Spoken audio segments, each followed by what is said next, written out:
Hi everyone, welcome to digital GK classes. तो आज हमारा टॉपिक है ईवीएस का एनिमल्स। कल भी मैंने टॉपिक्स वाइज मैं करा रही हूँ, तो जिसने भी क्लासेस नहीं देखी है पहले की, प्लीज़ आप प्लेलिस्ट को जरूर देखना। सीटेट जुलाई 2023 ईवीएस में सारे क्लासेस में आपको कंटेंट के साथ साथ क्वेश्चंस भी कराती हूँ। ये सारा कंटेंट आपको यूट्यूब में फ्री में नहीं कोई कराएगा, क्योंकि इसके लिए पेड क्लासेस होती हैं। बट मैं चाहती हूँ कि मैं सभी को हर एक क्लास फ्री में दूँ, साथ में प्रीवियस ईयर क्वेश्चंस भी इसके साथ मिलेगा। देखिए, अगर आप कहीं भी बस प्रीवियस ईयर क्वेश्चंस कर रहे हैं तो आपका कॉन्सेप्ट क्लियर नहीं हो पाएगा, देन आपको बहुत दिक्कत होगी। आप YouTube पे बस प्रैक्टिस क्वेश्चंस देख रहे होंगे और आपको लगेगा कि आप पास कर लेंगे, तो ये बहुत बड़ी मिस्टेक है, क्योंकि अब क्वेश्चंस घुमा के पूछता है। तो आपको ईवीएस का एनसीईआरटी का 3 to 5 का पूरी बुक्स के चैप्टर्स आपको पढ़ने होंगे, और मैं वो आपको यहाँ पर शॉर्ट तरीके से जो है बताने की कोशिश करती हूँ। तो यहाँ पर आपको सब कुछ फ्री में मिलेगा, पीडीएफ भी फ्री मिलेगा। हमारे टेलीग्राम पे जुड़ जाइएगा, कल की और आज की क्लास दोनों की पीडीएफ मैं डाल दूंगी। एंड प्लीज चैनल को सब्सक्राइब करके मुझे प्लीज मोटिवेट करने के लिए एक लाइक तो बनता है। 2000 लोग देखते हैं, बट कम से कम, मतलब कम क्या, बहुत ही कम लाइक्स होते हैं, 100 या 200 ही। लाइक करने से कुछ नहीं होता है। हाँ, ये है कि लाइक कर देंगे आप तो दूसरे जो सर्च करेंगे उनको मेरी वीडियो मिल जाएगी, बस दैट्स इट। तो इतना तो कर ही सकते हैं आप। तो चलिए क्लासेस स्टार्ट करते हैं, और लास्ट में आपको पीडीएफ मिल जाएगा। आज 10 बजे जो है बहुत अच्छी मैथ्स की क्लास हुई है, जिसमें सारे ऑनलाइन क्वेश्चंस डिस्कस किए गए हैं। जिसने नहीं देखा है प्लीज आप वो वीडियो जरूर देखना, एंड स्क्रीन पे मिल जाएगा।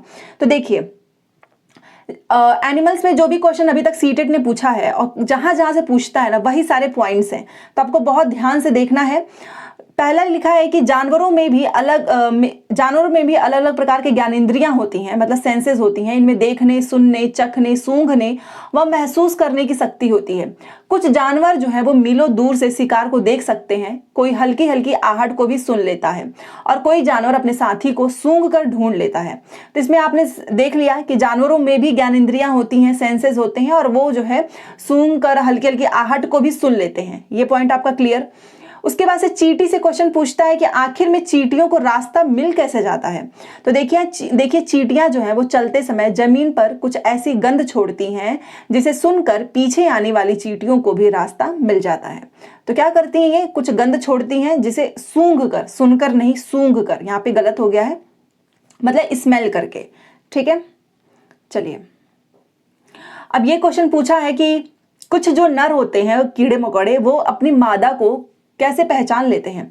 तो देखिए, वो अपनी मादा को कैसे, उनकी गंध से, मादा की गंध से उसकी पहचान कर लेते हैं। ठीक है, तो कभी भी क्वेश्चन पूछे कि कुछ जो नर कीड़े मकोड़े हैं वो अपनी मादा को कैसे पहचान लेते हैं, तो वे अपनी मादा की, यहाँ पर देखिए, मादा की गंध से उसकी पहचान कर लेते हैं, तो स्मेल से। ठीक है, चलिए अब मच्छर मॉस्किटोज बहुत काटते हैं, कैसे उन्हें पता चल जाता है अंधेरे में भी।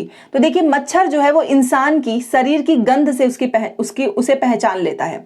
बॉडी की जो स्मेल होती है उसे पहचान लेता है, या फिर जो हमारे पैर के जो तलवे होते हैं ना, एकदम लास्ट वाला हिस्सा, तलवे, और शरीर की गर्मी से भी उन्हें ढूंढ लेते हैं।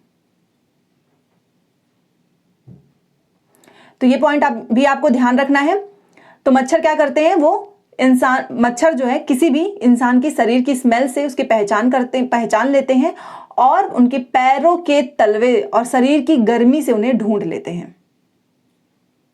चलिए, रेशम का कीड़ा अपनी मादा को उसकी गंध से कई किलोमीटर दूर से ही पहचान लेता है।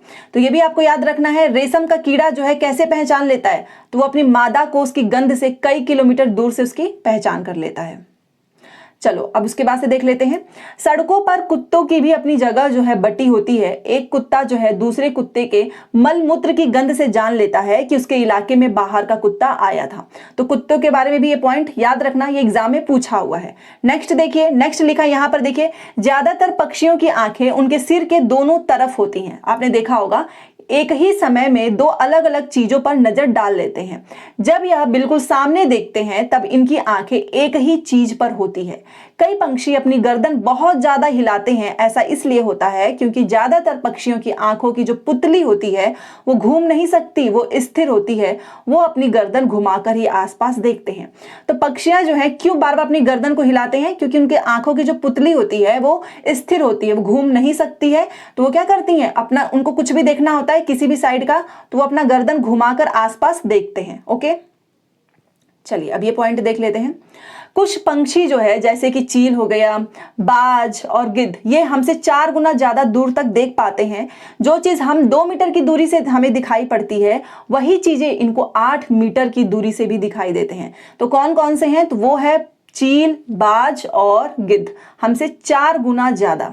याद रखना, ये पूछा हुआ है। चलिए,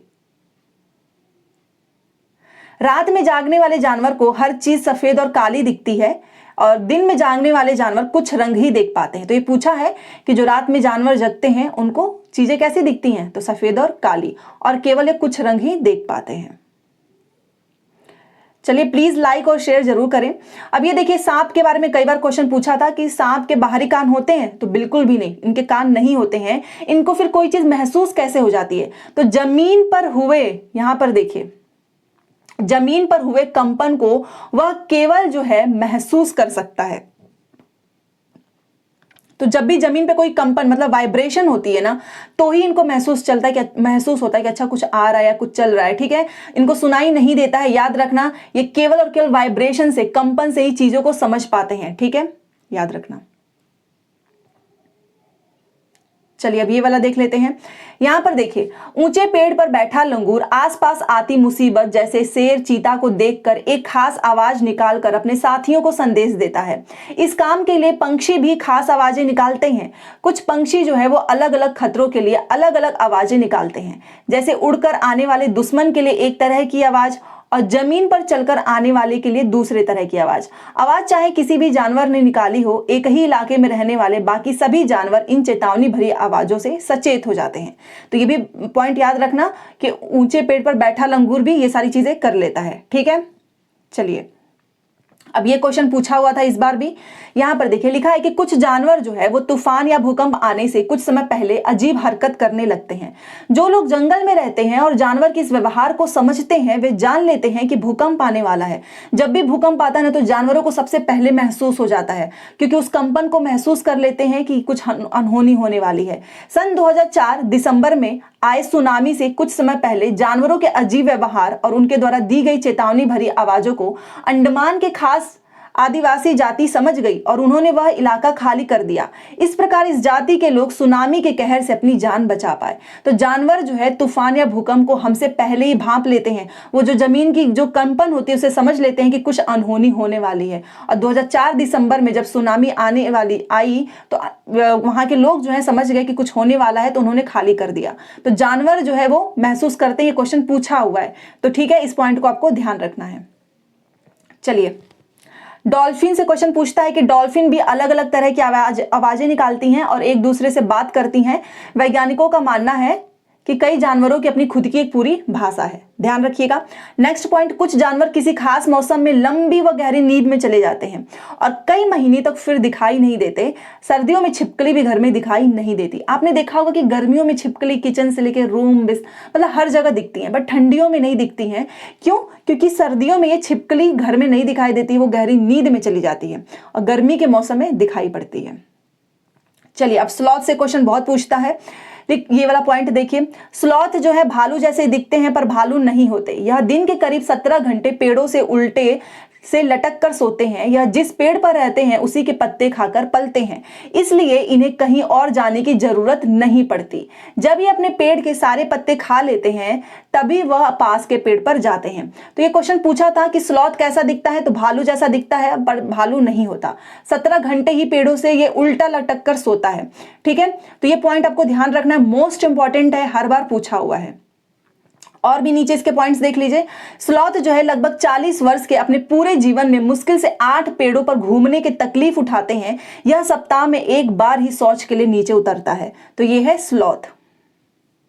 अब बाघ के बारे में देख लेते हैं। बाघ अंधेरे में हमसे 6 गुना बेहतर देख सकता है। बाघ की जो मूछें हैं वो संवेदनशील होती हैं और हवा में हुए कंपन को भांप लेती है। इनसे बाघ को अंधेरे में रास्ता और शिकार ढूंढने में मदद मिलती है। तो हमसे जो है ये 6 गुना बेहतर देख सकता है बाघ। और भी देख लेते हैं। बाघ की सुनने की क्षमता इतनी तेज होती है कि वह हवा के पत्ते के हिलने और शिकार की झाड़ियों में हिलने से हुई आवाज में अंतर को भांप लेता है। बाघ के दोनों कान हैं जो हैं वो बाहर की आवाज इकट्ठा करने के लिए अलग अलग दिशाओं में भी घूम जाते हैं। तो ये भी आपको ध्यान रखना है। चलिए, बाघ जो है वो मौके के अनुसार अपनी आवाज बदलता रहता है, ठीक है। जैसे गुस्से में अलग आवाज और बाघिन को बुलाना हो तो अलग आवाज, यह कभी कराहता है तो कभी गुर्राता है।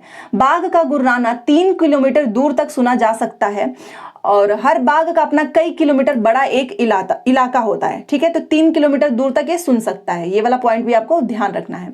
बाघ जो है वो अपने इलाके में मूत्र करके अपनी गंध छोड़ते जाते हैं। एक बाघ दूसरे बाघ की मौजूदगी को उसके मूत्र की गंध से झट से पहचान लेता है। एक बाघ दूसरे बाघ के इलाके में जाना पसंद नहीं करता। बाघ सबसे ज्यादा सतर्क जानवरों में से एक है। तो ये पूरा पॉइंट आपको ध्यान रखना है। चलिए, आज बहुत से जानवरों को मारा जाता है, उनके शरीर के हिस्से को बेचा जाता है।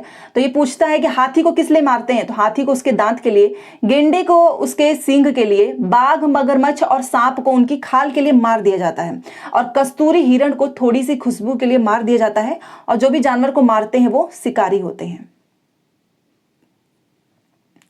हमारे देश में बाघ और अन्य कई जानवरों की गिनती इतनी कम हो गई है कि इनके लुप्त हो जाने का खतरा है। हमारे देश की सरकार इन्हें बचाने के लिए बहुत से जंगलों को सुरक्षा दे रही है। जैसे उत्तराखंड का जो जिम कार्बेट नेशनल पार्क है, जिसका नाम बदलकर रामगंगा हो गया है, और राजस्थान के भरतपुर जिले में घाना, यहाँ के लोग जानवर या जंगल को कोई नुकसान नहीं पहुंचा सकते। तो ये भी आपको ध्यान रखना है। चलिए, अब सांप से क्वेश्चन बहुत पूछता है। देखिए, यहाँ पर लिखा है कि सांपों का जो डिजाइन हो गया, रंगोली, कढ़ाई और दीवारों को सजाने के लिए सौराष्ट्र, गुजरात और दक्षिण भारत में प्रयोग किया जाता है। तो कहां कहां पर, तो ये सारे नाम याद रखना है आपको, सौराष्ट्र का नाम, गुजरात का नाम और दक्षिण भारत का नाम, ठीक है। उसके नीचे देखिए लिखा है कि कालबेलिया लोग सांपों को अपनी बिन की धुन पर नचा सकते हैं। कौन? कालबेलिया लोग। सांप इनकी पूंजी है जो ये अपनी आने वाली पीढ़ी को सौंपते हैं। सांपों को तो यह लोग अपनी बेटियों की शादी में तोहफे के रूप में दे देते हैं। बीन हो गया, तुम्बा हो गया, खंजरी हो गया और ढोल ऐसे संगीत वाद्य यंत्र हैं जो बीन पार्टी में प्रयोग किए जाते हैं। ढोल के अलावा बाकी तीनों बाजे सूखी लौकी से बनाए जाते हैं। और ये क्वेश्चन इस बार पूछा था कि सूखी लौकी से क्या बनाए जाते हैं, और ये चारों ऑप्शंस दिया था। तो देखिए, इसमें अभी बताया ना, ढोल के अलावा, इस ढोल को छोड़ देना, बाकी ये जो तीनों हैं वो सूखी लौकी से बनाया जाता है। बीन, तुम्बा, खंजरी, ये इसलिए मैं करा रही हूं क्योंकि क्वेश्चन पूछा हुआ है। बाकी ये तो आप जानते ही हैं कि सांप किसानों के दोस्त होते हैं क्योंकि ये खेत के चूहे को खा लेता है, नहीं तो चूहे क्या करेगा, फसल बर्बाद कर देंगे। चलिए, अब हमारे देश में कुछ पाए जाने वाले सांप हैं, आप नीचे फोटो भी देख सकते हैं। हमारे देश में पाए जाने वाले सांपों में से केवल 4 तरह के सांप ही जहरीले होते हैं और नाम याद रखना है कौन कौन से, तो नाग, करैत, दुबोइया और अफाई। नाग, करैत, दुबोइया और अफाई ये जहरीले सांप हैं। केवल 4 तरह के ही जहरीले सांप होते हैं, जिसकी फोटो आप यहां पर देख सकते हो। चलिए, अब सांप के कुछ बारे में देख लेते हैं। सांप के 2 खोखले जहर वाले दांत होते हैं। सांप के मुंह में एक जहरीली थैली भी होती है। सांप जब किसी को काटता है तो उसके खोखले जहरीले दांतों से उस व्यक्ति के शरीर में जहर चला जाता है। सांप के काटे हुए के लिए दवाई जो है, सीरम जिसे बोलते हैं, होती है और ये सीरम जो होती है वो सांप के जहर से ही बनाया जाता है और सभी सरकारी स्वास्थ्य केंद्रों में मिलता है। तो ये भी आपको ध्यान रखना है। अब अभी तक आपने पूरा कंटेंट किया है, जितने भी एनिमल्स थे सब मैंने करा दिया। अब चलो क्वेश्चंस करते हैं, देखते हैं आपने कितना ध्यान से पढ़ा होगा इसको। चलिए, तो प्लीज एक लाइक तो बनता ही है, तो लाइक जरूर करें। देखिए, क्वेश्चन लिखा है कि किसकी सुनने की शक्ति इतनी तेज होती है कि वह वायु से पत्तों के हिलने की ध्वनि और घास पर किसी जानवर के चलने की ध्वनि में अंतर कर पाता है। अभी मैंने बताया वो कौन है, तो वो है बाघ। बहुत तेज होती है इसकी, मतलब ये डिफरेंस कर लेता है, इतनी तेज होती है इसके, ठीक है, सुनने की शक्ति। तो ऑप्शन नंबर 4 हमारा सही। अगला क्वेश्चन,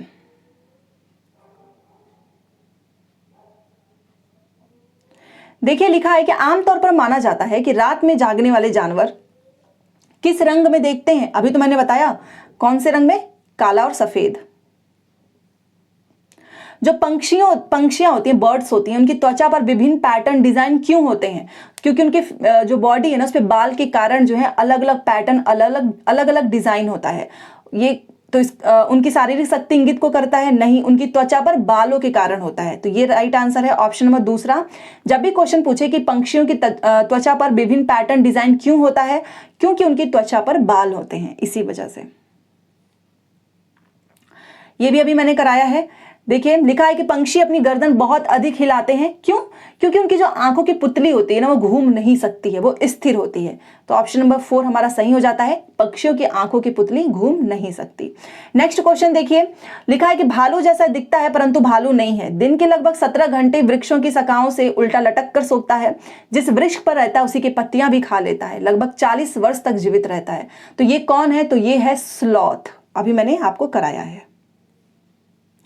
देखिए, जब कोई सपेरा अपने वाद्य यंत्र बीन को बजाता है तो सांप उसकी ध्वनि पर अपने सिर को इधर उधर घुमाता है। आपके विचार से सांप जो है वाद्य यंत्र के प्रति क्यों अनुक्रिया कर रहा है, कैसे अनुक्रिया कर रहा है? अभी मैंने बताया कि सांप के कान नहीं होते हैं, सांप को सुनाई नहीं देता है। वो केवल और केवल जो है, जो भी वाद्य यंत्र है उसके द्वारा उत्पन्न कंपनों के प्रति अनुक्रिया करता है। जो वाइब्रेशंस होते हैं उसी से वो महसूस करता है। ठीक है, चलिए, और ये हमारा लास्ट क्वेश्चन है। और जाते जाते सभी को लाइक करना है आज। इनमें से कौन अपनी मादा साथी को केवल उसकी गंध से कई किलोमीटर दूर से ही पहचान सकता है? तो वो है रेशम का कीड़ा। ठीक है, रेशम का कीड़ा इज राइट। और एक क्वेश्चन आपके लिए, अभी आपको बताना है कि सूखी लौकी से कौन कौन से वाद्य यंत्र बनते हैं। प्लीज उसका नाम लिखिए। अभी मैंने आपको पढ़ाया है सूखी लौकी से बनने वाले वाद्य यंत्र के नाम कमेंट बॉक्स में सभी का आना चाहिए। और जाते जाते अपने दोस्तों के साथ शेयर करो, लाइक करो। अगर आपको लगता है कि ऐसे ही कंटेंट आपको डेली मिलना चाहिए तो आपका सपोर्ट मुझे चाहिए होगा, क्योंकि आप लोग लाइक करेंगे, शेयर करेंगे तो मैं क्लासेस लेकर आ सकती हूँ। ठीक है, तो चलिए मिलते हैं नेक्स्ट क्लास में। Thanks for watching.